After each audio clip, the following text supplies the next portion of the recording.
Thank you, all of you. My name is Kastriot Fetahaj, and today we're going to talk for a keyboard that I make. I make some modification in simple keyboard that you can see. It's just a simple keyboard, like cheap simple keyboard. And I name it 0Keyboard because on it is a Raspberry Pi Zero. And I'm going to explain during this presentation all of them. Just a short presentation. First of all, that pixel is not mine, so don't judge me. My name is Kastriot Fetahaj. I'm from Mitrovica, that is nearby city here in Kosovo. I am a cybersecurity engineer, QA engineer, and some software developer. I've been participating in cybersecurity I started as a child, as a 12 years old, and now this project is going like 18 years. First like a script kiddie, now that's an advanced script kiddie. Okay, what we will talk during this presentation is what is 0Keyboard, how I made it, cost of building 0Keyboard, because a 0Keyboard is a keyboard that is very for low cost, type of attacks that 0Keyboard can perform, and we have a live demo at the end of presentation. Of course, Q&A part going to be part of this presentation too. What is a 0Keyboard? 0Keyboard is, can you hear all of us? Okay. A 0Keyboard is a simple keyboard, a simple cable keyboard that actually on it I have implanted a Raspberry Pi 0W. This is a Raspberry Pi that actually you can control it via Wi-Fi or Bluetooth. Besides that, I have had another device on it that is USB hub, just to make the cabling and all stuff more efficient. And actually on it I'm running Kali Linux and Raspberry Pi. And actually on top of the Kali Linux I have another framework called P4wnP1 A.L.O.A. It's an open source framework that enhances the Raspberry Pi to make different types of attack, like keystroke attack or scanning network or other things. 0Keyboard is a device actually can be used for red team engagements and physical penetration testing. I have it by here, but this is an image how it looks as a final product, and yeah, it looks as a normal keyboard. Nothing good, and actually I'm presenting this, I'm changing the slide using it, so it's act as a normal keyboard if you don't send an attack to it. The port that actually have been used for developing this device is a simple keyboard with a cable, because all that is going to be using USB cable, a USB hub that actually is used to manage some of the cable inside the keyboard, Raspberry Pi 0W, micro SD card for operation system, because the Raspberry Pi W don't have an internal memory, and a USB cable just to make some lines inside the keyboard. This is a Raspberry Pi Zero. It's actually a very small factor Raspberry Pi. This is a keyboard. This is a USB hub that I was using, and yeah, as a card, a simple short USB micro USB to A. The first step of developing this device is to deassemble the device and to go to the microcontroller that actually control. Actually, how the keyboard works actually has the keys. Under the keys are the buses that control when you type any task in the keyboard. They're gonna register what task they're gonna send to this microcontroller here, and it gonna send to a cable with a cable to the computer. And this way, this is the things work on it. And this is a USB hub for 4 ports. And actually, what I did, I stripped it down just to make more space on it, because when you make this kind of device, you have very tight spaces on it. And since the cable of this microcontroller is long and the cable of the USB hub is very small, I need to cut both of them end to realign. So just a short description about the cable. USB cable actually have 4 pins. One is the black pin is for ground, the red pin is for 5 volt, and the white and green is for data, inverted data plus, not just to manage interference and other stuff. So what I did, here you can see in the microcontroller there are 4 pins, actually there are 5, but this one, the bold black pin, is just an isolator pin, nothing related to the USB or functionality. And same is with USB hub. What you can do, you can cut them and change the cable in. And after I change the cable, you can see the USB hub now have a longer cable. So after I did that, the next port was to implant the Raspberry Pi USB hub and to line in with the microcontroller. So this is the USB hub that has this cable. And this cable is going to go to the computer. This is the microcontroller of the keyboard. And actually, I'm linking it to the USB hub. This is a Raspberry Pi that has a cable in going to the USB hub. And what happens when you plug it in the computer? Actually, you plug a USB hub that actually give power to two devices, to the keyboard itself and to the Raspberry Pi that is inside the keyboard.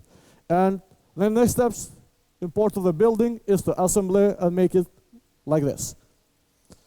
But in my case, when I plug it in, it doesn't work. Why it doesn't work? Because the plate between the Raspberry Pi and the keys is metallic.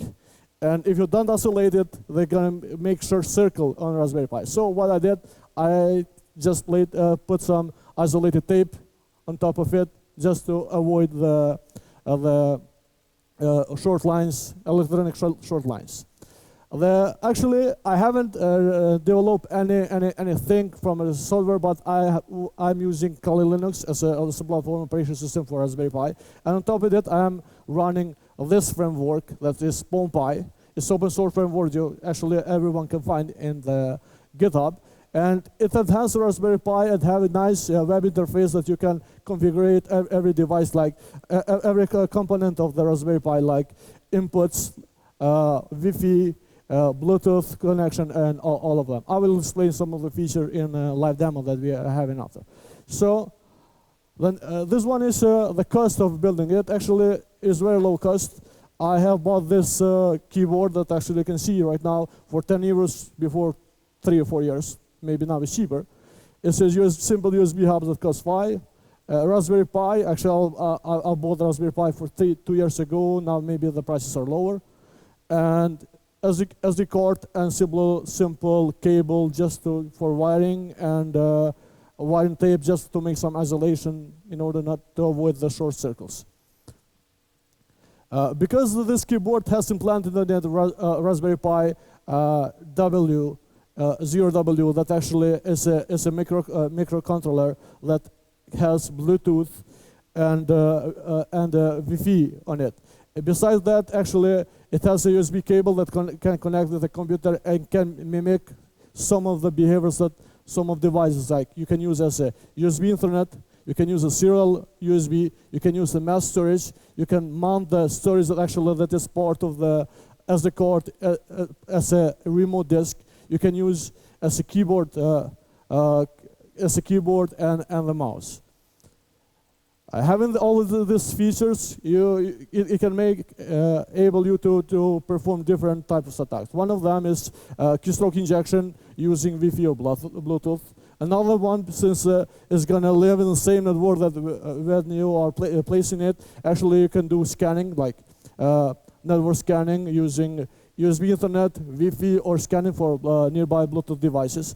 Pretty much everything that you can do with the Raspberry Pi outside the keyboard. And another type of attack that you can do it, since it can access to storage, you can extract data from a device when the keyboard is connected and send it to the internal port in Raspberry Pi. And after that, you can connect to the Raspberry Pi using Wi-Fi and extract to your computer. So it's like a pivoting from one to another device.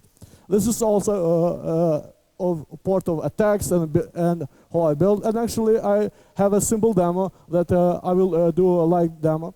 The demonstration of this demo don't have to do with how advanced the payload is or how well the payload is crafted, but more to see how open is this device to developers and security engineers to develop any type of payload that can be used.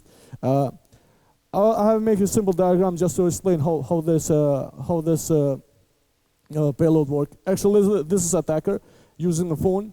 You can connect via Bluetooth or Wi-Fi to the keyboard, and after that, the keyboard can send keystroke injection to the computer, and the keystroke injection gonna open run as part of the Windows operation system. It's gonna execute PowerShell commands that download and execute another PowerShell script that from a server that after that other stages to grab the malware, executing computer, decode all the passwords saved in Chrome, use SMTP to send to the email, and actually the attacker can go to that email and see the credentials extracted from the computer. Now is a part when I will do a live demo, and for a demo, since we have just one screen,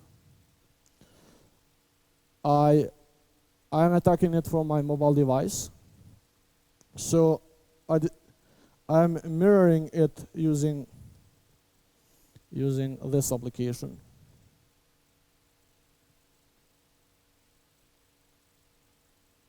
Okay. Can you see the screen of the? Yeah, I think you can see. And one of the pre-requirements is to have a Wi-Fi connection on the computer because we're gonna download and send payload to it. So one of my friends have shared this hotspot, and I'm connecting to it. Actually, I can connect using the just to test if the internet is working.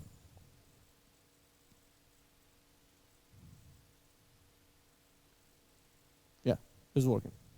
So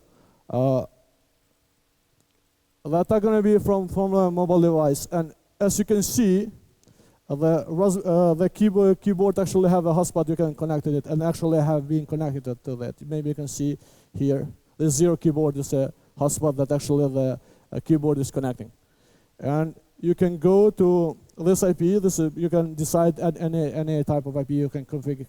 It's just to have a web interface. And some of the things that you can set on keyboard is the product ID, manufacturer name, product name, and serial number. And this is gonna kind of bypass the type of prevention system that most of banks use. Maybe Arjan can explain. Most of banks use at the domain controller, they add the trusted device with a serial number. But what you can do, you can spoof the ID of the serial number and can add here.